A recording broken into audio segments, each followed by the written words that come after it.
Hello, everybody. Welcome. I think we'll start. So thanks for coming. I'm Shiloh Brooks. I'm the executive director of the Madison Program.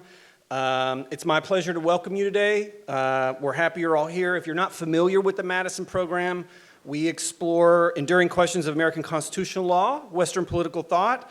You can learn more about us at jmp.princeton.edu. Check out us on X.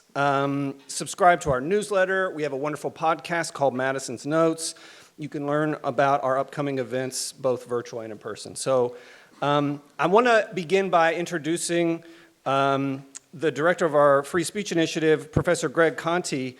He's associate professor of politics at Princeton, and he works in political theory and intellectual history. His focus is on modern political thought, questions of liberalism, democracy, representative government. He's the author of Parliament, The Mirror of the Nation, Representation, Deliberation, and Democracy in Victorian Britain. That was released by Cambridge Press in 2019. He's edited several volumes of work. We just lost our lights. I'm sure they're coming back.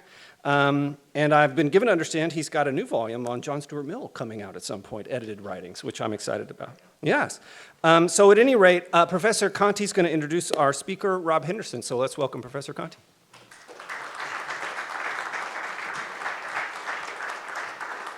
Yes, as I just said to Shiloh, you know it's an academic event when there are more introductions than speakers.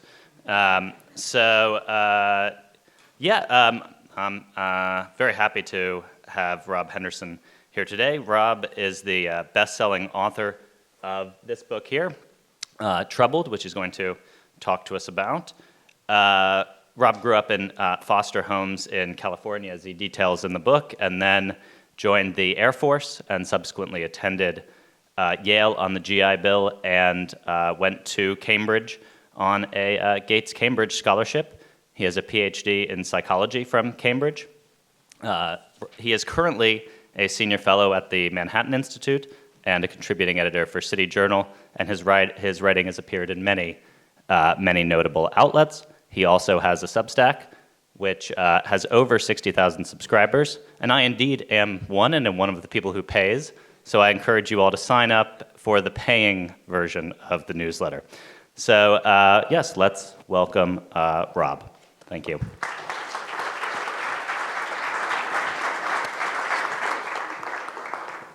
All right, thanks, Greg. Can everyone hear me? Okay. So yeah, thanks, Greg. Thanks, Shiloh. Thanks to Christy and to everyone who helped to organize this event. And thanks to all of you for being here this afternoon. This is my first time at Princeton. And I understand that at Princeton, like many other elite universities, including my beloved alma mater, Yale, abandoned the SAT requirement in 2020, so I'm going to try to simplify this discussion for the students in attendance today. I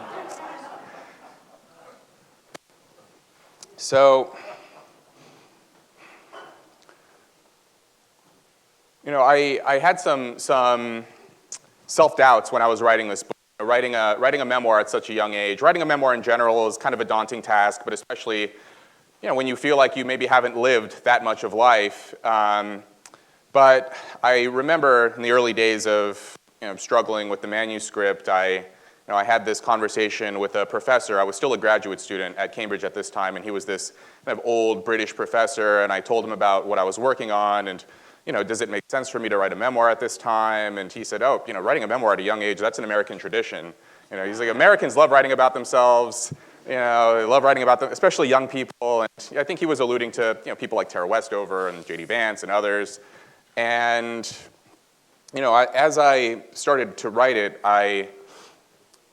it occurred to me that this actually felt like maybe it was the right time to write this because as people get older, a lot of their early childhood memories tend to fade. The intensity of the emotions that you experienced during that time, they tend to dwindle. But I was 29 when I started writing this, so I was still just young enough to have very fresh and vivid memories of those early days in the foster care system, what it was like during the adoption, all of those transitions. And so I try to highlight in the early chapters of this book the importance of family, security, stability, all of those kinds of things. and also to highlight that it's not just an economic issue alone. One of the statistics that I point out in this book is, so overall, about 35 to 38% of American adults over the age of 25 have a bachelor's degree. So roughly 1 out of 3, maybe slightly more. If you look at children from families in the bottom income quintile, so essentially children raised in poor families, the number is 11%. So that's a lot lower than the average in the United States, 11% versus 38%. And then if you look at the number for foster kids, it's 3%. So 3% of children in foster care go on to graduate from college. In other words, a child raised in a poor family is 4 times more likely to graduate from college than a child from foster care. I open the preface of this book, Troubled, basically introducing the reader to the story they're about to read with my name. I introduce the origins of my full name, Robert Kim Henderson. So my first name, Robert, comes from my biological father, who I never met. The only information I have about him is his name, which was included in these documents that were given to me later by my adoptive mother. These were files from a social worker who was responsible for my case when I was in foster care. And my middle name, Kim, comes from my mother. That was her family name. So she came to the US from Seoul, from South Korea as a young woman, to California, and got into drugs and a lot of other misadventures, which I describe in the first chapter of the book. And so for a time, my mother and I, we were homeless. We lived in a car. Eventually, we settled in this slum apartment in Westlake, which at that point in the early 90s was a pretty rundown part of LA. Eventually, some neighbors heard some turmoil and some chaos that was occurring in the apartment we were staying in, and the police arrived, and they asked my mother, where's this boy's father, because you're clearly not in a position to care for him, and she said she didn't know who my father was. And I was 3 years old at this point, and I was placed into the LA County foster care system. And it wasn't until later, as an adult, I took this genetic ancestry test and discovered that I'm half Hispanic on my father's side. So my mother was Korean, my father was Mexican. And as soon as I saw those results, I thought, man, I wish I'd known that when I was applying for college. Everything still worked out, but every little bit helps. So I'm 3 years old. I'm placed into the foster care system in LA. And, I describe the emotional experiences, what it was like being torn from my mother, placed into the system, and then frequently moving to different homes. So I lived in 7 different homes over the course of the next 5 years, changing schools. And so there was this instability, not just for myself in the sense that I didn't know where I was going to live from week to week or month to month or what school I would be attending, but there was also the matter of not knowing, I would go into these homes and I would make friends with some of these other kids, my foster siblings, but then there were times when someone from their family of origin would re-enter their lives, and then they would be taken back to their families, or they would be taken to another foster home. So not only would I not know where I would be, but I also, in terms of who was staying in the home, I didn't know whether my siblings would be there the next day. And so as you can imagine, this was extremely upsetting for me. And moving schools all the time, like I'd mentioned. When I was in my 7th home, I was in 2nd grade. I was 7 years old by this point, and I was doing so badly in my coursework and my academic assignments, 2nd grade, that the teacher and the social worker and my foster mother, they thought I might have had a learning disability. And it's funny that in hindsight, you have this kid who's frequently moving homes, moving schools, moving environments, and he's not performing well, he's not excelling in school. And the immediate reaction was to diagnose him, place some kind of label, medicalize the condition. So they sent this psychologist to the home and administered an IQ test, and I scored below average overall. And I scored below average, specifically on the verbal section. That was my lowest score. And the reason was because I didn't know how to read. No one had read to me in the homes. I barely knew the alphabet. And so throughout this book, there's this question of how someone who started the way that I did ended up going to the kinds of schools that I went to. And the point I try to make is even if you have a child with academic potential, it still has to be nurtured and sculpted and cultivated through reading, through attentive care, through supervision, role models, which isn't necessarily the same thing, which I'll discuss later, isn't the same thing as saying every single kid in the circumstances that I grew up in is capable of going to a rigorous academic program. But if you do have a child who is capable of going through those programs, they still need to have attentive care and so on. And so after that test, I got those results and discovered that I had some difficulty reading. I shortly thereafter had this conversation with my school teacher who asked me what I wanted to be when I grew up. And I said, I wanted to be a scientist. And she said, well, if you're going to be a scientist, you're going to have to learn how to read. And the reason why I said scientist was because, again, this was the 90s, and I would go to my friend's house, and I would watch episodes of Bill Nye the Science Guy. Does anyone know what that is? Bill Nye yeah, okay.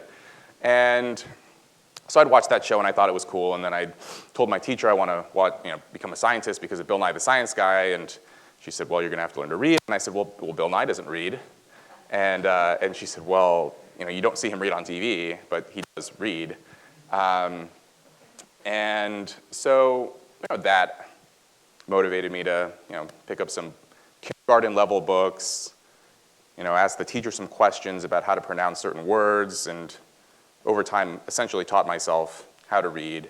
And reading became this kind of refuge for me during this time.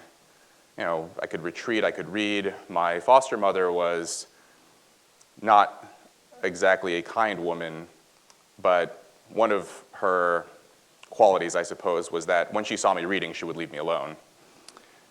So, my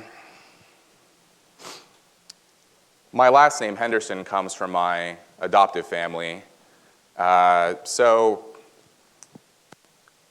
my final foster home, I remember my foster mother, she pulls out this VHS tape, which I don't, some of you know what VHS tapes are, some of you have never touched one or seen one.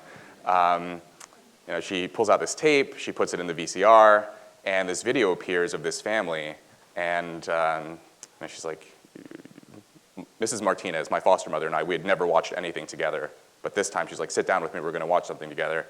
And we're watching this, and I'm thinking, okay, this is strange, and they're introducing themselves, and there's a man and a woman and a young girl who was their biological daughter, and they said, we're the Henderson family, and we're going to visit you soon. And then my foster mother, Mrs. Martinez, explains to me, oh, this is the family that's going to adopt you, and I ask what that meant, and she tells me, oh, this is going to be your new family. And I thought, okay, unclear what that meant exactly because I'd lived with so many families up until this point, and this was the first time that I'd seen a video of a family before moving in with them. So the Henderson family comes to visit me shortly thereafter, and we're at this park, and they explain that they're going to take me in and that I'm going to be living with them as a permanent placement. And these words didn't really make sense to me until at some point, because I'd always referred to my caregivers as Mrs. So-and-so. Usually they were women who were responsible for childcare. I would say Mrs. So-and-so, but I referred to my soon-to-be adoptive mother as Mrs. Henderson, and she paused and said, honey, if you're comfortable with it, you can just call me Mom. And I said it out loud and felt comfortable with it and started to call her Mom, and that's when I started to realize, oh, this is really going to be a different kind of family. So, I move in with them. I'm, by this point, just before my 8th birthday. And, if you look at the statistics for children in foster care, most of them actually end up returning to their families of origin, but then a smaller percentage of them end up adopted. My case was unique because typically what happens, the reason why children in foster homes get relocated so frequently has to do with issues of attachment. And so typically, as I mentioned, most kids in foster care return to someone in their family. But if a child's been living with a foster family for too long and they become attached to them, and then someone from the family of origin enters the picture, the mother sobers up, or the father reappears, or a grandmother offers to take the child in, often that child would be reluctant to leave this family they've been staying with for a year, 2 years, 3 years. And so the system has kind of organically developed this protocol to essentially relocate the child so that they never become attached to any of the foster families. And then there are no issues of devotion or attachment or loyalty. And so in my case, there was an unusual situation here where my mother, because that was not her first run-in with law enforcement, she was deported back to South Korea, and no one knew where my father was, and I had no other family or extended family. And so I should have been placed for adoption much sooner, but because the foster system is so overburdened, and there are so many children in the system and so few homes and overworked social workers, cases like mine get sort of lost in this vast bureaucracy. And it wasn't until at some point in that final placement that I had been in, I had to go to a sort of a mandatory mental health checkup with a child psychiatrist, and he actually looked closely at my file and recognized that, he should be placed for adoption because there is no one in his family who will take him in. And he wrote a note in my file recommending that I be placed for adoption, and then that kind of got the process going. And that's why I was adopted. But I spent sort of 5 needless years in this system, and that happens to a lot of young kids.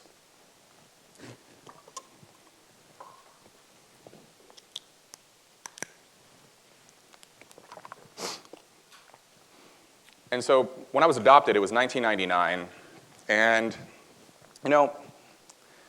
I obviously at this point was unaware of it. My 8th birthday looming, I was just this small, unsophisticated kid, and I was unaware of the fact that I had just kind of gotten this front row seat into the ongoing fragmentation and deterioration of families in kind of working class and lower middle class communities all across the US. And so the town that we settled in, it was called Red Bluff, California. It's situated in Tehama County, which is one of the poorest counties in California. Most of the adults in this county did not go to college. It's kind of blue-collar, working-class town. It's a part of California that most people are unfamiliar with. It's about 3 hours north of San Francisco, kind of close to the Oregon border. Very rural. I checked the statistics for the last election, and it went something like 70% for Trump. Very rundown. Mostly working-class, white, and Hispanic community. My adoptive father, he was a truck driver. My adoptive mother was an assistant social worker. Neither one went to college. The college-educated adults in this town, they were school teachers, or they'd work at a local bank or for the county. But there was a lumber mill, there was a factory, Walmart distribution center, and for about a year, I had this sort of semblance of stability with my new mother, my new father, my new sister, who was their biological daughter. And my grades improved. My adoptive mother, later when I was working on the book, she told me, I remember when we first got you, you were this sweet kid, but we were worried about how you would do in school because we looked at all these reports from your teachers and social workers, and I tell stories in the book. I stole a teacher's purse. I would get into fights. I was a very rambunctious and reckless kid. And my mom, my adoptive mother, telling me she was worried about this, but once I had this stability, once I had 2 parents in the home, my grades improved. Everyone was surprised when I got 3rd place in the school spelling bee, which is quite a bit different than 12 months prior I could barely read. And so everything seemed to be going well, and then my adoptive parents separated. And if you look at the divorce statistics in the country, this is not uncommon.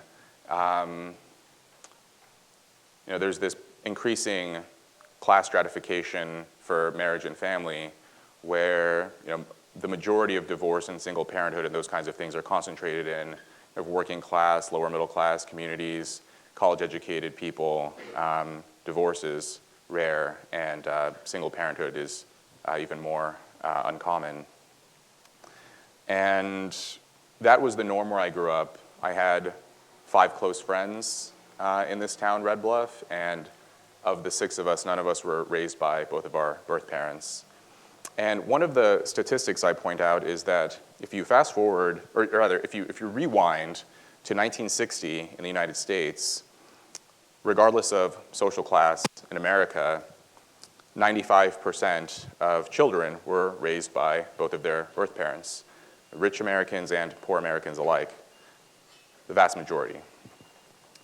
And if you fast forward to 2005, for upper and upper middle class Americans, people in roughly the top income quintile, the number dropped from 95% in 1960 to 85% in 2005. So there was a decline, but the vast majority of kids in these communities are still raised by 2 married parents. But for working class families, roughly the bottom 30% of society in terms of socioeconomic status, the number was 95% in 1960, and by 2005 it dropped to 30%. And where I grew up, even that seemed high, again, because I didn't have anyone in my friend group who had that kind of family.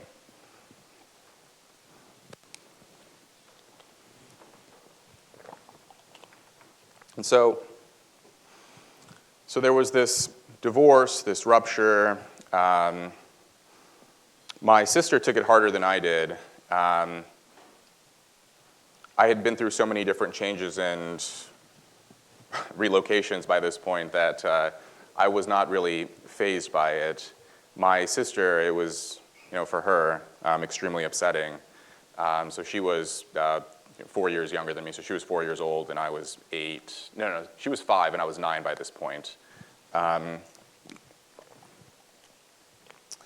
so initially we did this thing a lot of families do where my sister and I would stay with with our father for a week, then mom for a week, and back and forth like this. Although I recently heard of this idea called nesting, which I guess some like divorced Hollywood couples do, where they'll get divorced, so they'll have like the family home with the kids, and then instead of one of them moving out and getting another home and then moving the kids back and forth, they'll keep the original family home, and each of them will get separate homes, and then they'll just take turns living in the original family home. So it's nice to have money. So it's not the kids' lives that are disrupted, it's the adults, which actually, I respect that more in some ways. So we would do this sort of back and forth for a while, but then one day my adoptive mother sits me down and explains to me that my dad, by this point, I called him Dad, didn't want me to visit anymore. And she explained that he was upset with her for leaving him and that this was his way of retaliating. He figured that by doing this to me, it would hurt her, and he was right. And so from that point, even though the divorce was not upsetting, losing contact with my adoptive father was. And so again, I'm 9 years old by this point, and my mom and I, we lived in this kind of gloomy duplex behind this gas station in Red Bluff, and we were in this neighborhood with a lot of other kind of young, 8 or 9, 10-year-old boys raised in kind of similar circumstances to myself. And my mom was working a lot of extra hours, trying to make ends meet as a single mother, and I was this latchkey kid. It's funny, I think the latchkey kid phenomenon, it's mostly associated with Gen X, of, your parents are working or something and you walk home and you have your own house key as a kid and you walk back and forth to school. I think that was pretty common for kind of millennials as well, at least my generation of millennials in working class communities. A lot of my friends walked to and from school and went like vast stretches of afternoons and evenings unsupervised.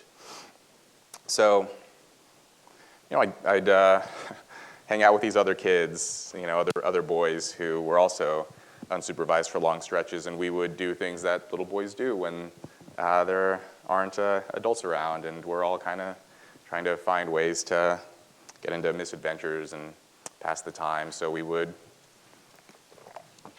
smoke, we would find weed, we would go to the gas station and buy some cough medicine and see how many of these little pills we could take before we started to feel funny.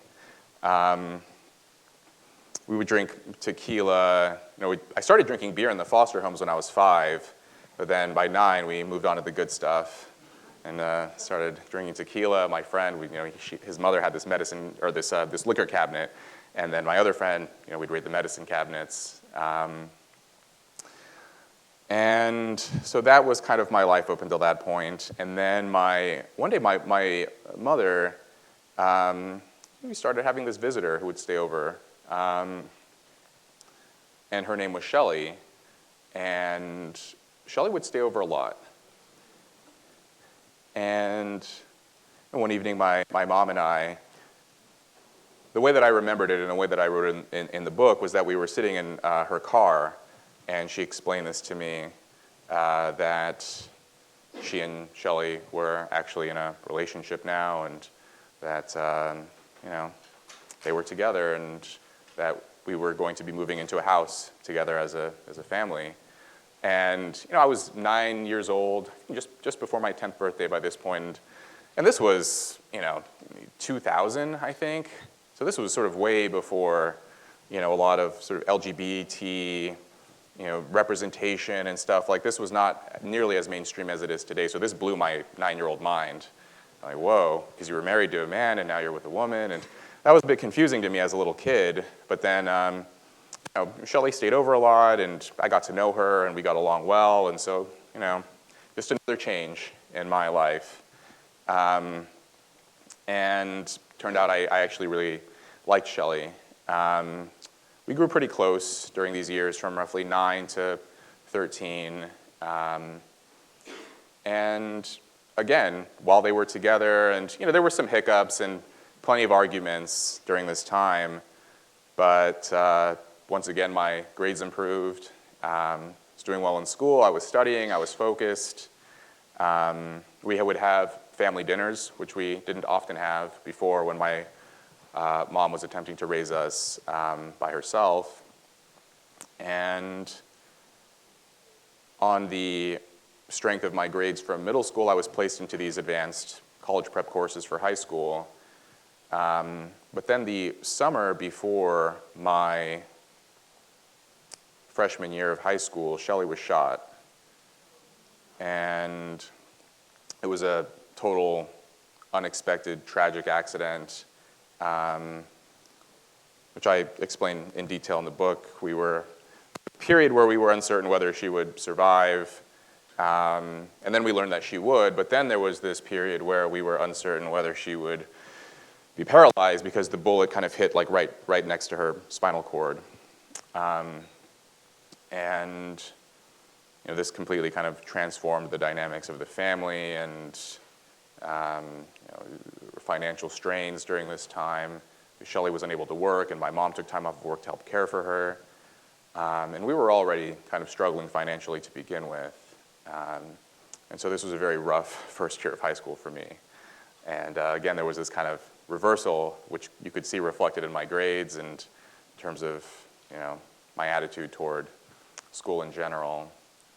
And at the time, I don't think I could have articulated this, but I think the way that I would react to school was kind of my way of acting out or retaliating against what I perceived as a betrayal from adults around me. And one thing that I learned was that, if a child is let down often enough by adults, they eventually learn to let themselves down. And that's how I kind of treated myself in my own life. And anytime anyone brought up the idea of college, I would just dismiss it or change the subject. And there was a teacher that I really liked in high school, Mr. Barriga, and he could tell I was a smart kid. And one day he pulls me over to the side and says, what are you doing? Like, I can tell you're smart. I can tell you have a lot of potential. Why aren't you doing your homework? Why aren't you doing the assignments? And I just blew him off and walked out of the classroom. But even though that's how I behaved at that time, I still had this respect for him. I remember one time we were in class, and one of the students asks Mr. Barriga, is being a teacher hard work? And he kind of chuckled and said, not really. He explained to us that, he used to work at a lumber mill, and this was kind of backbreaking manual labor. And then, he started taking night classes and got his degree, and then became a teacher. And he said, now I'm sipping coffee and reading books with you guys. This doesn't really work. And that kind of planted the idea in my mind that, you don't have to go to college right after high school. You can go later if if life moves you in that direction.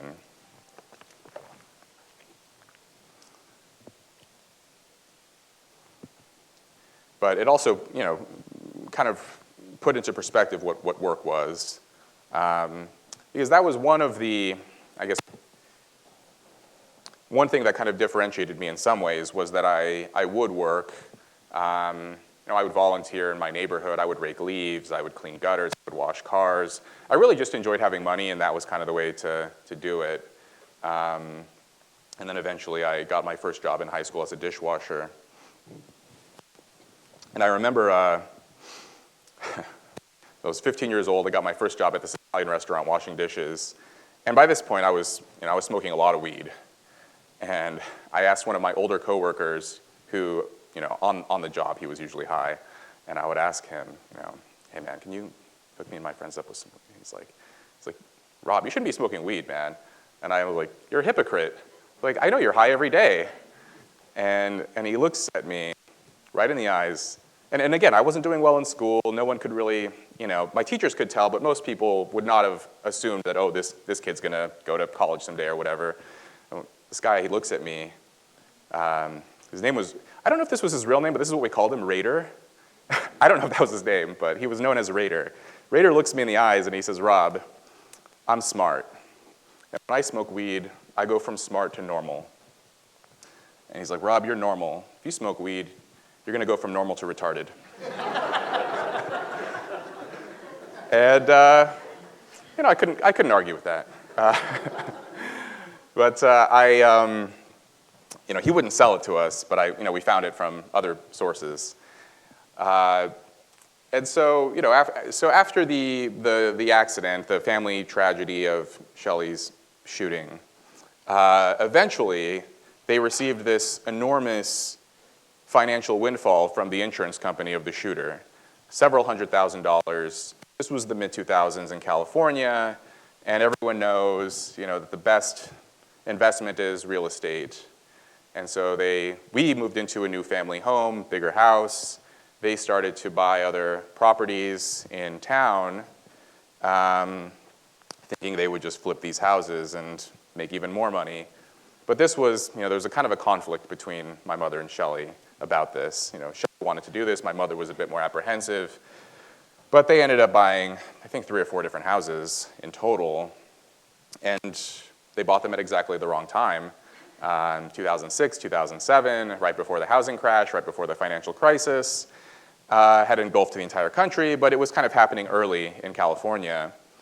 And so this is something that I try to point out too, is that, you know, I'm not at all opposed to financial assistance. I'm not opposed to helping the poor and the dispossessed and the needy. I think we should do what we can to help them financially, but even if you cut a check for several $100,000s to someone, you can't necessarily inculcate them with, you know, wise financial decision-making or reasoning, or give them information and access to resources that would help them to know how to best apply these funds.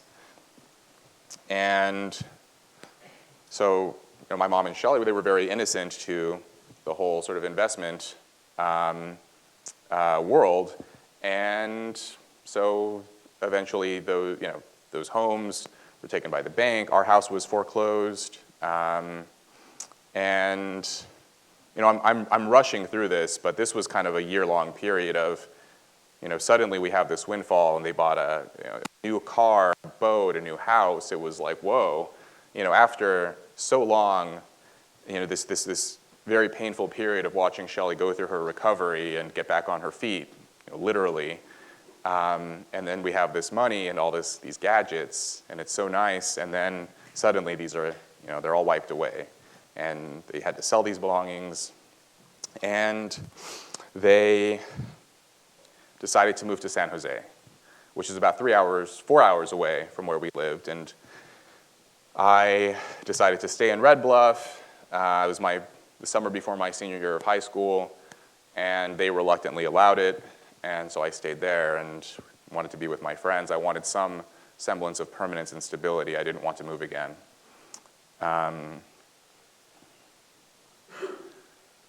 And so by this point, it's starting to dawn on me that I'm not going to go to college. You know, I had sort of a C-, D+ average in my classes. I would spend more time attempting to figure out how to do the bare minimum of work to pass a class than to just do the work. You know, I would look at the weighted averages, you know, for each assignment and try to count, okay, well, if I get an A on the test, I can skip, like, you know, 2 weeks worth of homework. I would, you know, and at the same time, I was worried about staying there and what my life was going to look like. You know, my senior year, I had moved on from the dishwashing job. About 2 weeks, you know, I put in my 2 weeks notice for this dishwashing job, and I remember being nervous, speaking to my manager. And my manager at the restaurant was this guy, Jim, and he had served some time in prison, gotten out, you know, kind of started working at this restaurant as a server, and then I think he was a cook and then a server, and then eventually worked his way up to manager. And I remember being nervous, you know, telling him I was going to leave this job to work at a grocery store as a bagger. And I told him, you know, hey, I'm putting in my 2 weeks notice, got this other job. And he says, that's great. And what Jim tells me is, you know, this is what you want in your life. You want every job you have to be better than the job you had before, and that's what you're doing. He's like, I know people don't want to wash dishes forever. This is not a career. This isn't what you want to do for your whole life. And I'm glad he told me that. I mean, it obviously made an impression on me because I remember to this day, you know, that very simple idea of you want each job you get to be better than the one you had before. But, you know, by the time I went to college and later, sort of ensconced in environments with very smart people who seemed to downplay the importance of agency and individual responsibility and hard work. And I could easily imagine, you know, a very smart person looking at that interaction between this, you know, troubled 16-year-old kid talking to his manager, and the manager saying, you're doing great. And this smart person could witness this and think, well, what is he congratulating him for? He went from one dead-end job to another. He's trapped in systems and forces beyond his control. I'm glad that those messages could never reach me at that point in my life. You know, all I had were these adults around me with varying degrees of good and bad advice, but I paid attention to the good advice and moved on to this supermarket job, bagging groceries. But one thing that I noticed with my coworkers at both of these jobs, especially the male coworkers, these were guys in their mostly early and mid-20s, some in their later 20s, and they had went to the same high school as me. They never left town. Now they rode a beat-up dirt bike around Red Bluff, and sometimes I'd see some of these guys at high school parties. And even then, at age 16 and 17, I thought, how pathetic is this to be 23 years old at a high school party? And I knew that that's not what I wanted for myself. And where I grew up, the only way that you would leave that town, or the most common ways you would leave that town, is either you go off to college or you join the military. And I wasn't thrilled at the idea of joining the military, but I knew there would be a job waiting for me. At some point in my senior year of high school, I read this book, Down and Out in Paris and London by George Orwell. And there's a line in there where Orwell said, the idea of not being poor suddenly made me very patriotic. And this was 2007, kind of the height of the wars in Iraq and Afghanistan. And a lot of adults around me said, oh, you shouldn't join, this is a bad idea. And this only made me more interested in joining. And there were two adults in particular, kind of quasi-male role models. They weren't exactly role models, but these were just two older guys that I respected. One was my friend's father, who was a retired police officer, but he had been in the Air Force. And one of my teachers also had been in the Air Force. And so they both recommended that to me. And I decided, okay, why not? And so I go talk to the recruiter, and he tells me, oh, you got to take the ASVAB if you want to join. And I said, what's the ASVAB? And he says, it's the Armed Services Vocational Aptitude Battery. It's a standardized test. And so I signed up to go to the testing center. It was like a Wednesday morning at 10 a.m. And I knew that that was a valid excuse to miss school. And it was also 10 a.m. And so I thought, oh, I don't have to go to bed early. I don't have to worry about showing up to class. It's 10 a.m. That's so late in the morning. So the night before, I'm with my friends, and we're drinking Four Loko and playing Xbox. I don't know if you guys some of you might not know what Four Loko is, but it was a malt liquor with this, I don't know if it was ephedrine. It had like a special stimulant in it. It was later banned. But in the 2000s, it was a very popular drink among high school and college students. And I think I slept like a total of 3 or 4 hours. Bolted awake just in time to drink I think I drank a Rockstar and sped to the testing center. And I took this test, and a couple weeks later, I meet with the recruiter, and we're going through my results. And he pulls up my score, and he says, wow, this is great. You qualify for every job.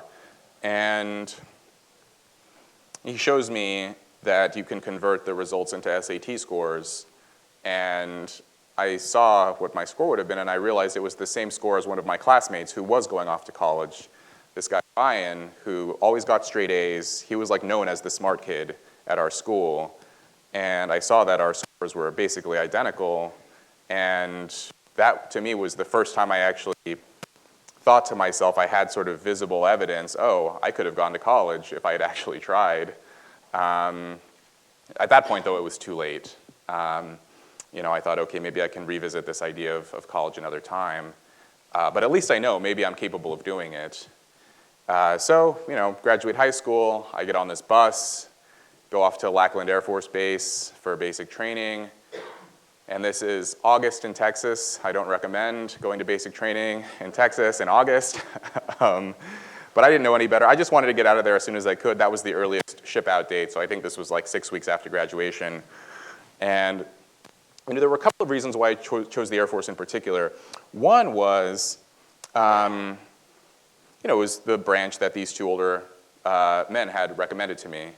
And then the other was, I did get some input from some Army and Marine veterans, and I asked, what do you think of the Marines? What do you think of the Army? I'm thinking about the Air Force, and they're like, oh, go to the Air Force, go to the Air Force. And I said, well, why? And they said, better quality of life, it would be less, it would be sort of more mentally demanding and less physically demanding. And they also, said that there was this matter of,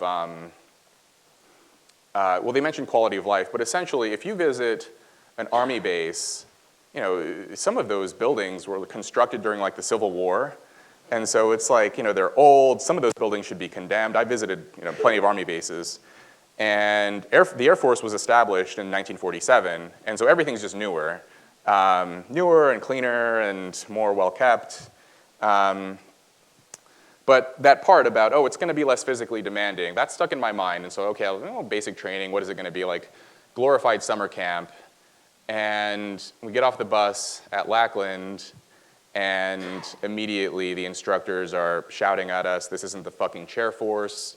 And, push-ups, sit-ups, they played mind games with us, and it was not what I expected. And essentially, I didn't learn this until later, but because again, we were in two different wars, and the Air Force members were deploying with the Army and the Marines in the early 2000s, and they were physically falling behind. And the Air Force there was sort of a national kind of embarrassing thing for the Air Force that their members weren't able to keep up with the other branches. And so they completely revamped the training program the year before I joined. And then essentially like matched the training requirements, the physical training requirements to essentially match the Army's. And so basic training was a little more intense than I expected. But it turned out to be what I needed during that time. It's one of those things where in the moment I didn't like it. Not all of it anyway, some of it I enjoyed. But then later I grew to appreciate it. I watched this TikTok video recently, and I saw this guy, he was like a 19-year-old kid in his barracks, and he's like, holding his phone up to all of his other friends and his bunkmates, and he's like asking them, what do you think about the Army? And they're like, oh, I hate it, I can't believe I did this, why did I do this? And I'm watching this video, and I'm thinking like, yeah, I know exactly what that feeling is like, of immediately getting stuck into something and realizing you can't back out of it. But I also knew that 5 years from now, 10 years from now, most of those guys are going to be proud that they did it. And so that was really the period where things kind of shifted for me. So sometimes people will ask me, why did your life turn out the way that it did when it could have turned out so differently? And I spend a good deal of time in this book talking about the lives of my friends. One thing that I was worried about with Troubled was that people would kind of simplify the story and think of it as, it's just this bootstraps narrative of, if you just work really hard, anyone can get into Yale or whatever, but that's not true.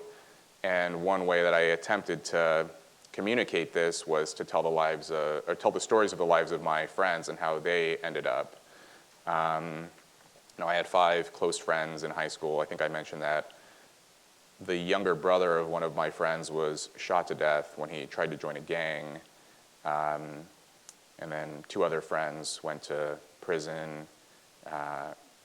One of my friends in prison, he's out now, but I remember, so he's been in and out twice. And this was in kind of the summer or fall of 2020. And I read something, it might have been, I don't know which media outlet it was, but it was something like, instead of saying felon, you're supposed to say justice-involved person. And I took a screenshot and sent it to my friend, and I said, hey, Tyler, good news. You're not a felon anymore, you're a justice-involved person.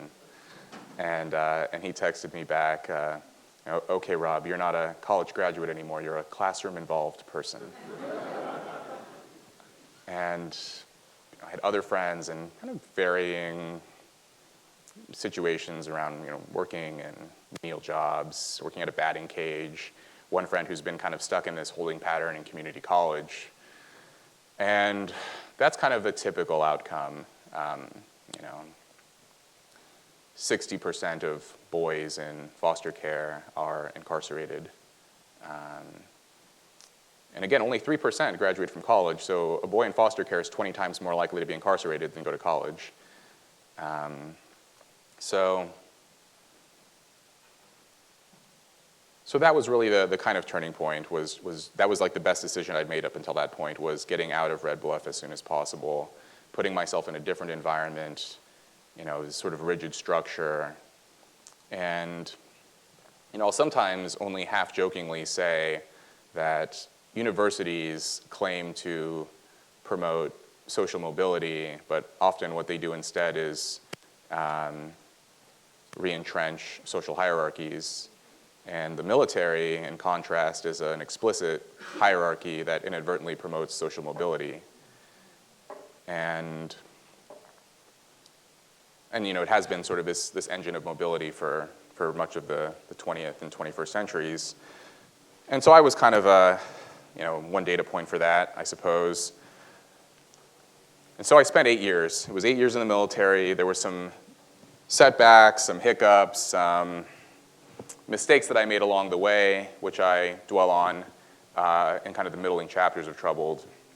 But eventually, I did 4 years. I served a 4-year enlistment. I was 21, and even at age 21, some part of me knew I wasn't yet ready to go to college. I hadn't yet sort of developed the inner resources, the emotional security, the psychological development, even at 21, because I'd spent my entire life up until that point in this state of unfettered freedom, which translated into versions of disorder and chaos and mistakes.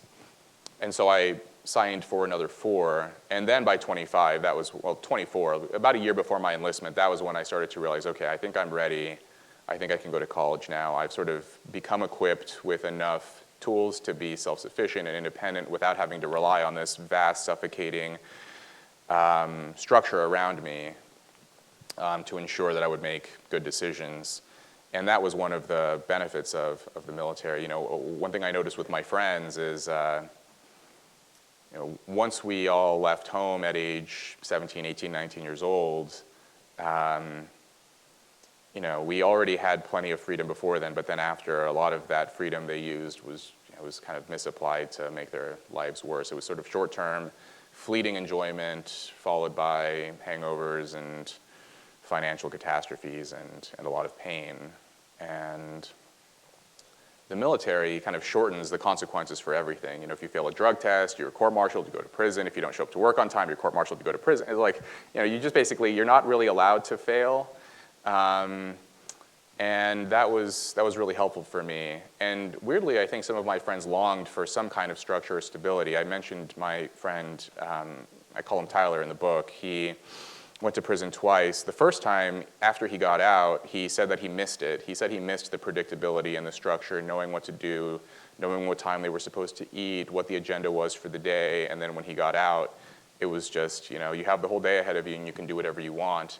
At one point, I remember he was working at Burger King, and then he said he wanted to get a full-time job because Burger King was only giving him part-time hours, and we were sitting at the bar at Applebee's at this time, and I said, well, why not here? Like, why don't we just inquire to see if they have any jobs, bartending jobs or server jobs or something? And he said, that's stupid, I'm not doing that. And I got an application for him. We filled it out together, and he got an interview, and then he just blew off the interview and got high in his car and went to a party that night and just, I think if you are the kind of person who's very conscientious, very self-disciplined, maybe you were inculcated with those kinds of principles and values around you, good role models, you know what success looks like, you know the steps required to get there. If you don't have those things, it's very hard to sort of apply those to your own life.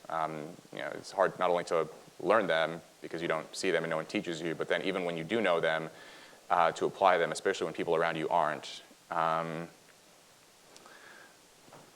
So a year before my enlistment was set to conclude, I did some research and eventually found my way to applying to Yale and a few other colleges too. And I had taken some night courses. I took the SAT, And between my grades in these night classes and the SAT score, I somehow got an interview with Yale. And that was, it was a fun interview because the admissions officer was like, well, because I had to submit my high school transcripts too. And they're looking at my high school transcripts, 2.2 GPA, bottom third of my class, and they're like, this is not the typical transcript of a Yale applicant, so can you walk us through what happened? And I told her a shorter version of what I'm telling all of you, and they let me in, and this was a surreal environment for me.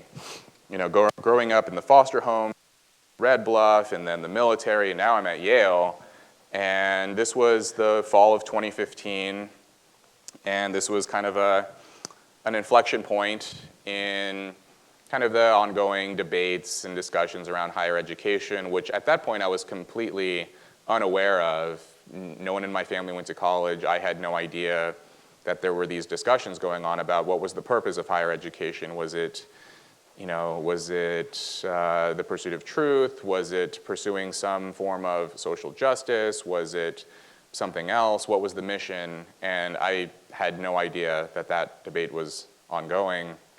But then, a few weeks later, I saw what became known as the Halloween costume controversy at Yale with the Christakises, and was completely bewildered by this. And the short version of this story was that, and I witnessed this all play out, was the Yale administration sent an email to the campus and said, be mindful of what you wear for Halloween, and made some remarks about cultural appropriation, which I didn't even know what that meant. And then in response, one of the professors who was responsible for one of the colleges sent an email to her students saying, do we need more bureaucracy in our lives? She said some things that upset the students, and I remember I spoke with one of my classmates who'd gone to, her family, she grew up in Greenwich, she went to Exeter, she was at Yale, and I asked her what was so offensive about this email this professor had sent that sparked all of these demonstrations, and she replied that I was too privileged to understand the pain these professors had caused. And she didn't, to be fair, she didn't know anything about me, but she made a series of assumptions, I think, just based on maybe how I looked, and which is, oddly kind of a form of stereotyping, which I think in other contexts would not be permissible in these spaces. But, I had multiple interactions like that, and over time I came to develop this idea of luxury beliefs through these interactions with elite students and graduates and people in other kind of elite institutions. Luxury beliefs are ideas and opinions that confer status on the affluent while often inflicting costs on the less fortunate members of society. And a core feature of a luxury belief is that the believer is sheltered from the consequences of his or her belief. And I actually, I remembered during 2020, so one example of a luxury belief is the defund the police movement. And I share some data in the book and in various other essays I've written in the Wall Street Journal and elsewhere that every survey that asked about defund the police, when you break down the responses by income category, the highest income Americans were always the most in support of defunding the police, and the lowest income Americans were always the least in support of it.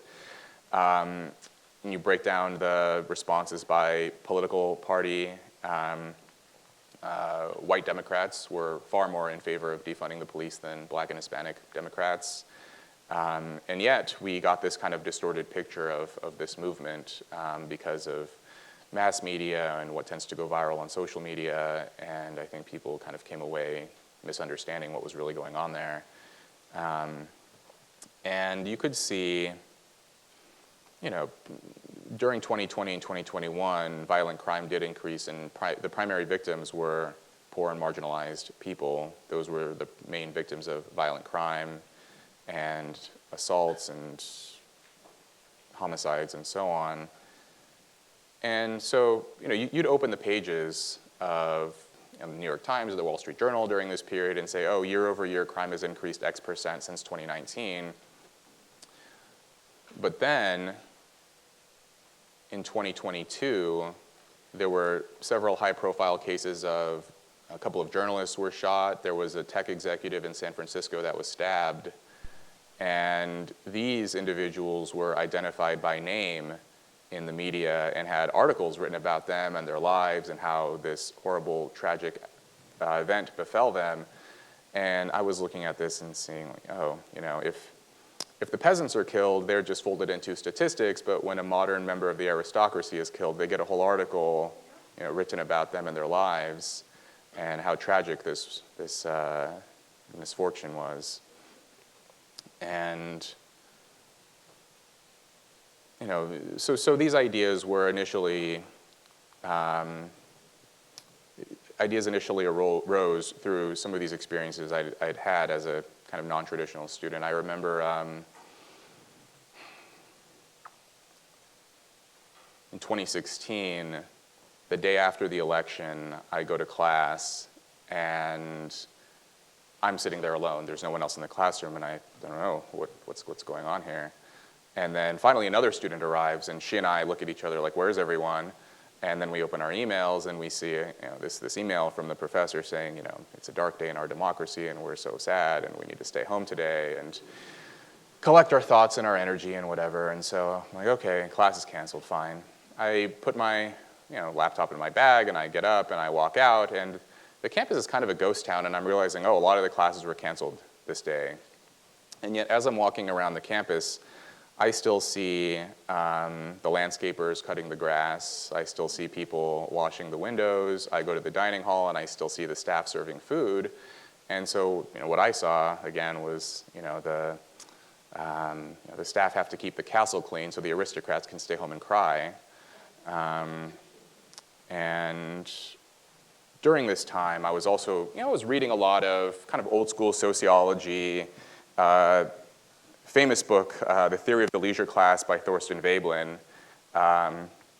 This was written in 1899. Veblen was an economist, and Veblen's key insight is that because we can't be certain about the financial status of other people, a good way to size up their means is to see whether they could afford expensive goods and leisurely activities. And at that point, it was delicate and restrictive clothing, tuxedos and evening gowns, top hats, pocket watches, monocles, and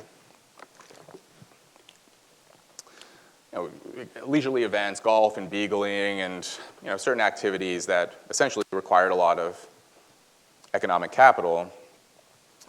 And this is a very sort of potted summary here, but these ideas were further developed in the mid-20th century by the sociologist Pierre Bourdieu, who coined the term cultural capital in his book Distinction, A Social Critique of the Judgment of Taste. And in this book, you learn about how elites convert their economic capital into cultural capital or into status symbols. So in previous decades, this was primarily done through, elites would exhibit their status through intricate and arcane knowledge of art and wine and exotic locations, and expressing this kind of knowledge meant that you were raised in an upper-class family and had access to exclusive educational institutions and social circles.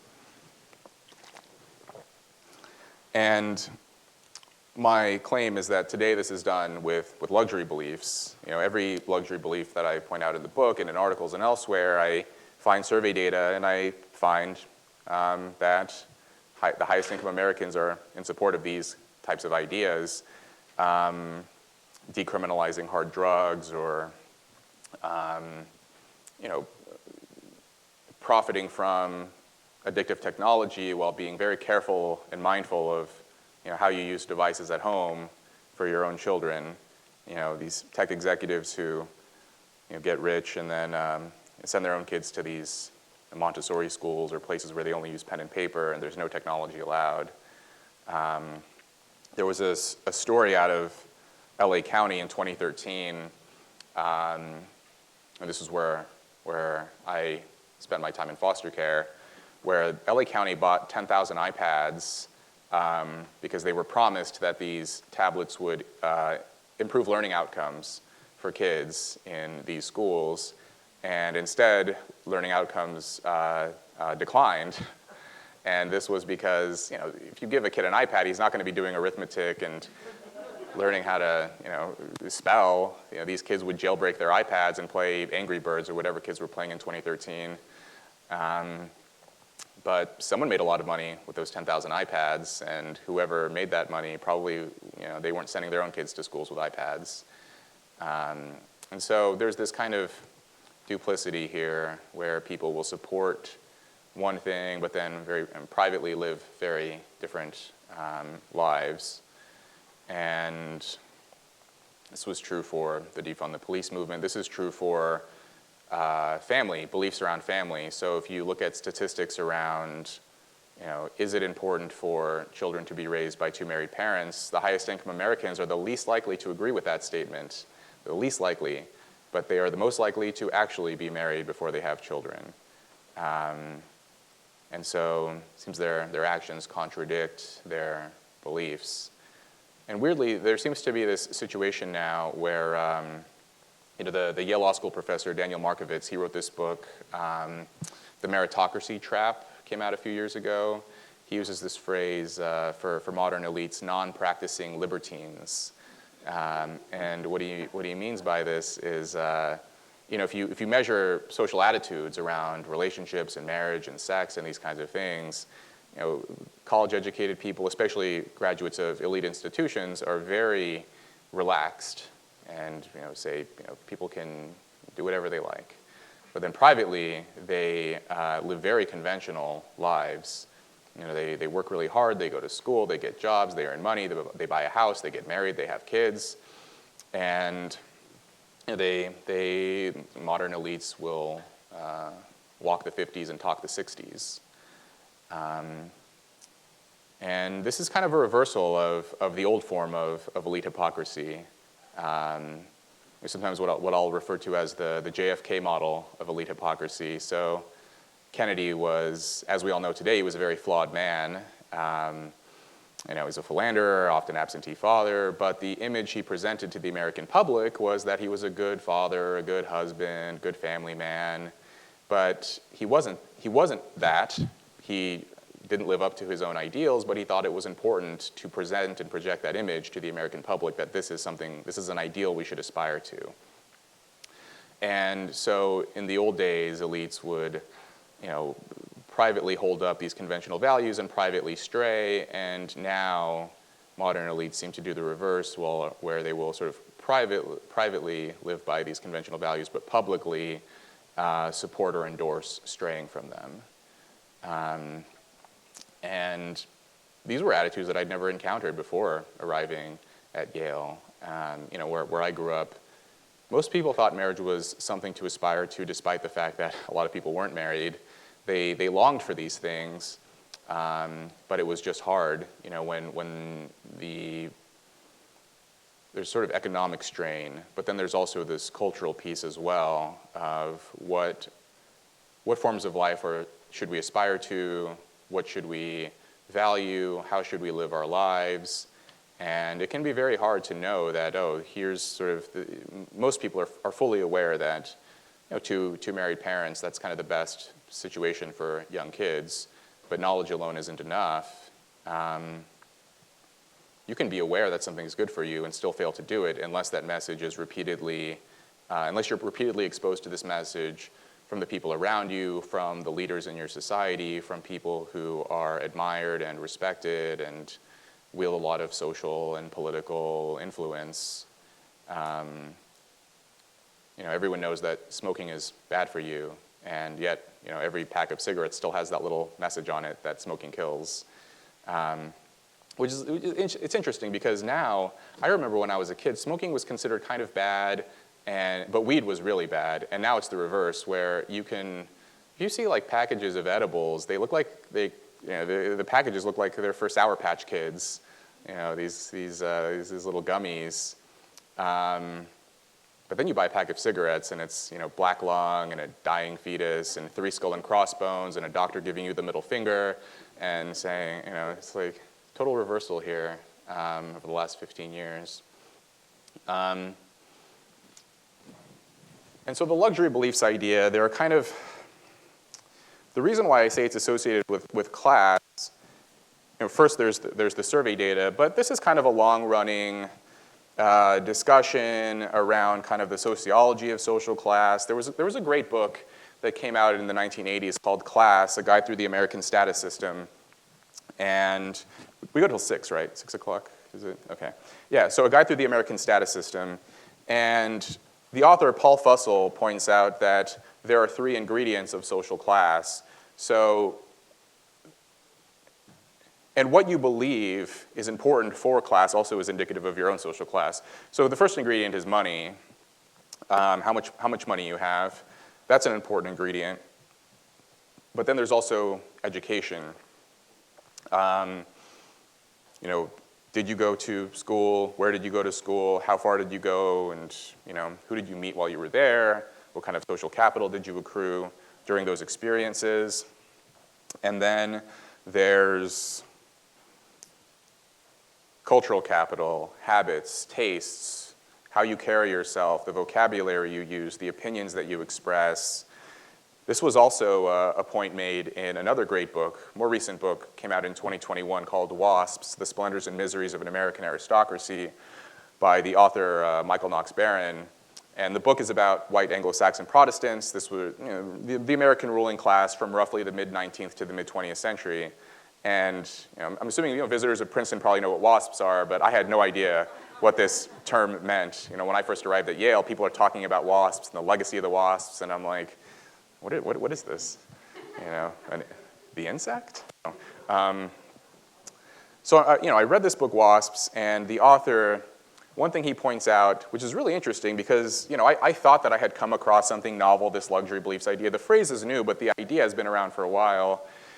Barron points out that a lot of what he refers to as like the high WASPs, the people who were at the upper crust of the ruling class, that he writes that it is a question whether a high WASP ever supported a movement without some secret knowledge that the movement was abhorred by the vulgarians. In other words, he suggests that a lot of upper class individuals would support certain ideas because they quietly felt a bit of glee at the fact that this would upset the masses, that this would distinguish themselves from them and then upset them in turn. And this was one motivation among others why they would support certain movements. So I read this line and I thought, I do wonder, how often that could be a motivation for supporting movements even today among the upper class. And so these are the 3 ingredients. And what's funny is that, as I mentioned, each of these ingredients, which of them you place priority on is indicative of your own class. And so for people kind of at or near the bottom of society, money is the most important thing. But if you win the lottery, you don't suddenly vault forward to the upper class. You don't join the ruling class. You're not an elite just because you win the Powerball. And the middle class seems to place more emphasis on education, whether you go to college or not.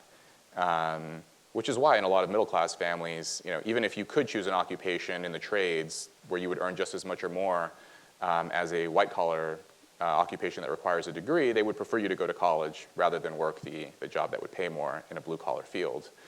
And then finally, for sort of the upper and upper middle class, class is more about your tastes, your habits, your mannerisms, those kinds of things. So this is why, even if you come from an affluent family, you went to the right schools, you did sort of followed that track, or rather, even if you're raised in the family but you don't inherit the wealth and you don't go to college, but you have the tastes and mannerisms and affect and style, the way that you exhibit your class, no one would mistake you for being a member of kind of the underclass. So, and I think those stories are interesting too, of downward social mobility. We pay a great deal of attention to upward mobility, but there are a lot of stories of downward mobility as well. But I think I'm going to leave this there. I will say, though, that after Yale, I went off to Cambridge. Some people ask why I don't talk that much about sort of the class differences between the US and the UK. One reason is because when I was doing my PhD in Cambridge, this was during the lockdowns and COVID, and I didn't really get like the full immersive experience. There were some subtle observations that I had, but while I was there. But it was really, for me, this was much more sort of the American experience that I wanted to focus on. So I will leave it there. Maybe we could open it up to some questions. And yeah, I'll leave it there. Thank you.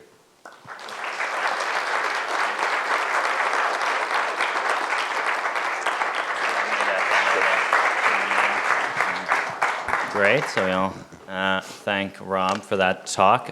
It's typical of the Madison program to give the first question to an undergrad. So if there are any undergrads who want to ask a question, raise your hand. We only have time for a couple questions, I'm afraid.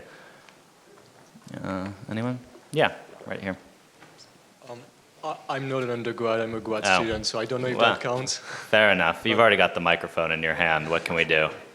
Yeah, so thanks. I've been following your work for quite a long time, and I really like it because as an outsider to the US university, as a foreigner, I was myself a bit struck by sometimes this culture in the US of having people in wealthy universities to have very different beliefs than what most people would believe in the US or in my country, in Belgium, in Europe. And related to that, I have two questions for you. The first question is that you talk a lot about luxury beliefs, and I think this idea has been embraced by the right wing for very legitimate reasons to criticize the liberal elite. But I'm wondering if you have been also thinking about what could be the luxury beliefs of the right-wing elite. For instance, I'm thinking about neglecting or dismissing universal healthcare because I would have a good health insurance, or dismissing policies to work against climate change because I'm living in a high-latitude country that is not that impacted by droughts or floods. So that's my first question. And the second question is, I think now I'm going to talk more about personal experience. I grew up in a country in Belgium, which is one of the countries that has in Europe that has the least amount of income inequality, and so that allowed me to do a master's degree and then to come here for a PhD, despite being raised by a single mother that was fighting multiple cancers and that was basically relying on welfare benefits. And so I can tell you that it's much easier to believe in meritocracy when you don't have to worry about education, about paying for education and paying for health, even if you are in the 10 poorest, in the lowest decile of the income distribution. So I was wondering if you were planning to integrate that aspect of wealth redistribution in your analysis. Yeah. There are luxury beliefs that are more aligned with the right as well, something like trickle-down economics, for example. And I'd mentioned during the talk that I'm not opposed to financial assistance, and we should do what we can to help those who need it. But again, I think that we pay a lot of attention, I think, to these kinds of conventional metrics of success, of income or education, those kinds of outcomes. In the preface of the book, there's some interesting research comparing social mobility rates for Denmark and the US, and find that they're identical, despite the fact that higher education is essentially free in Denmark, and yet the rates of single parenthood are also identical, and a lot of the family environments are similar. So and then in that paper, the researchers suggest that the family environment may be responsible for, you can present opportunities to people, you can supply financial assistance, educational opportunities, great programs, but if you are raised in the kinds of environments that I was raised in, you can't force people to feel confident enough to take those opportunities. You can't force them to feel that they are worthy of them. And if you're raised as a kid in that way, you know, all of the material offerings won't really make that much of a difference.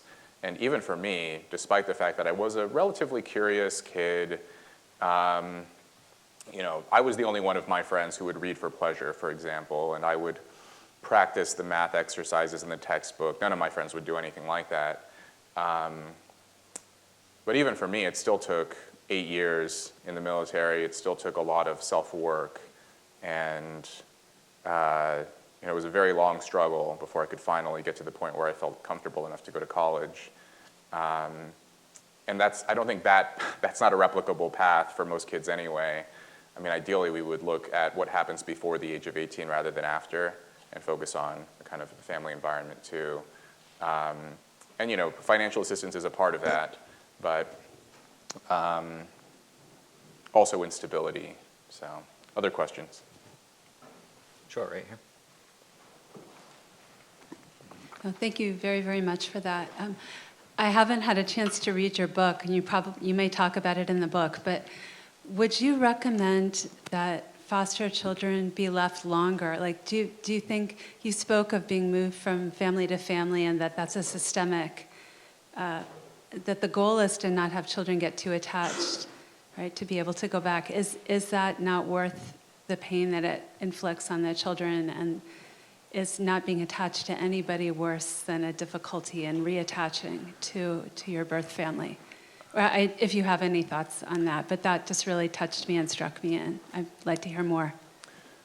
Yeah, well, I mean, ideally we'd get to the point where the number of children in foster care would be reduced over time, but unfortunately it's going the other way. There was a story in NPR a few years ago which found that the number of children in foster care as a result of parental drug addiction, it doubled between 2000 and 2017. A lot of that is due to the opioid crisis and associated factors. But I mean, they're all bad. It's like, here's a series of bad options, choose the least bad. And I mean, I think one thing that I would like is just sort of more resources devoted to ensuring that people can spend more time tailoring their approach to each individual child of, okay, well, this kid has his mom is in rehab, or she has a grandmother who may become available, and then you can sort of tailor your approach there. But then if you have a kid who has no family and no kids, then immediately put them in for adoption. But instead, I think these kids just get absorbed into the system and kind of get ignored or neglected. Anyone else? Maybe we'll take one more question here. I think, yeah, in the back. Would you recommend national service for everybody, based on your experience in the Air Force? Yeah, it's hard for me to give a definitive yes or no answer. It was beneficial for me, and I would never discourage anyone. But I guess there's this, I don't know what it is, some libertarian impulse or something of, you have this kid who's maybe been raised in less than optimal circumstances, and then the kid turns 18, and now we're going to coerce them into joining the military, and something about that, it was a choice for me. I made that decision on my own. Maybe it wasn't fully informed, but I still was the one who agreed to do it, versus, the national service option would be to, coerce young people into doing something that maybe they wouldn't want to do, and that doesn't seem appropriate either. But that being said, I do think there are probably ways to better advertise these options to young people and to show them that this is a potential pathway for you. And it was a different era. Now the military is having these amazing recruitment shortfalls. There was a statistic out of the Pentagon. Something like 78% of young Americans would be ineligible to enlist anyway, largely due to obesity, drug addiction, mental health issues. Something like 8 out of 10 young people, they wouldn't even qualify. And so, that being said, it was just a different time. Like, I remember when I was, in there was almost a surplus, and a lot of people were joining during that period, and now they're struggling. And I think there are different ways to approach that, sort of solving that recruitment struggle, because, for example, when I went in basic training, I got one phone call on a payphone. It was like prison. You get like one phone call. I called my mom. I shouted my address, and I hung up the phone, for letters, for her to send me. They call them, hope they answer, and then hang up the phone. And a friend of mine recently went through naval basic training, and I get a text from him.